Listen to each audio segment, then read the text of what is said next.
Ladies and gentlemen, let me introduce you to a machine that makes my neighbor's fishing boat look like a toy in a bathtub. We're talking about the 1978 Toyota Chinook 4x4 conversion. A camper so ambitious it started life as a humble Toyota pickup and ended up pretending it was a mountain goat with a living room. I think it's proof that in the late 70s, people didn't just go camping. They went camping with conviction. Oversized fog lights, and enough hammocks to host a family reunion. Before we dive deeper, smash that subscribe button to Camp Afto. Subscribing here is safer than asking my buddy Timmy to back you up with hand signals. Last time he guided me, I nearly reversed into the mayor's barbecue grill. Now let's get to it. This particular Chinook didn't settle for the ordinary. In 1991, it was rebuilt on a 1980 Toyota 4x4 pickup chassis, complete with a fresh walnut metallic paint job and decals that shout retro, louder than an 80s cassette player. The body is fiberglass. The roof pops up, and out front sits a brush bar with fog lights tough enough to blind raccoons from 3 counties away. Side steps, towing mirrors, chrome bumpers, and mud flaps round out the look. Though the chrome now shows more corrosion than my neighbor Gary's grill after just one more summer. Under the hood is where things get spicy. The 2.2-liter 20i inline-4 came from a 1980 Toyota pickup and isn't your average grocery getter. It packs dual Mikuni side draft carburetors with K&N filters, oversized valves, a Comp Cam's 268 camshaft, a Mallory ignition system, auxiliary oil cooler, LC Engineering exhaust header, and a 3-core aluminum radiator.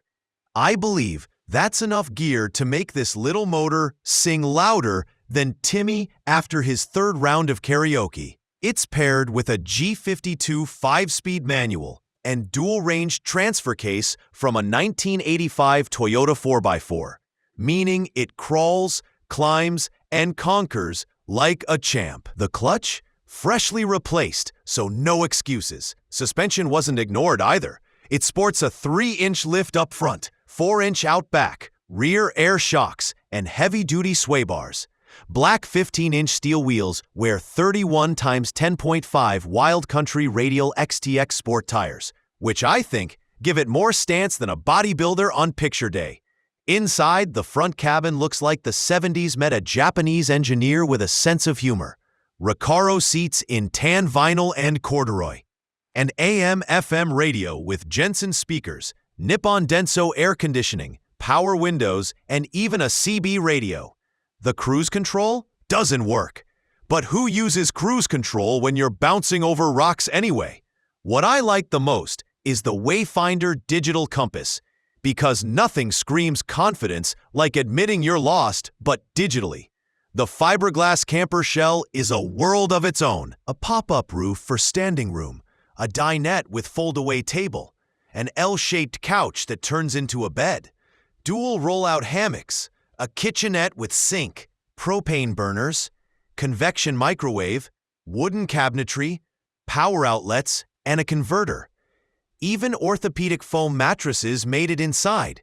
Proof someone cared about back support before it was trendy. I think it's basically a 70s bachelor pad on wheels. Mileage shows 47,000 on the odometer. Though total mileage is unknown, probably because it's been to more campgrounds than I've been to barbecues. And yes, there are paint blemishes and rusty chrome, but if you're expecting perfection on a rig that's been camping since Jimmy Carter was president, you're the one dreaming. Here's the kicker. This Chinook crossed the auction block in August 2020, sold, then resurfaced in 2021 with its Utah title, listing it as a 1992 Toyota motorhome. Price back then? It went for $9,000, about 8,300 euros for what it offers. I think that's less of a deal and more of a time machine bargain. Don't say I didn't warn you when you start dreaming about hammocks and carburetors. And folks, for just $1, you can sponsor our channel and keep the laughs rolling. That's right, less than Timmy's premium firewood bundle, which turned out to be wet logs from his backyard. The sponsorship link is down there. Click it, keep us fueled, and let's keep this comedy caravan rolling.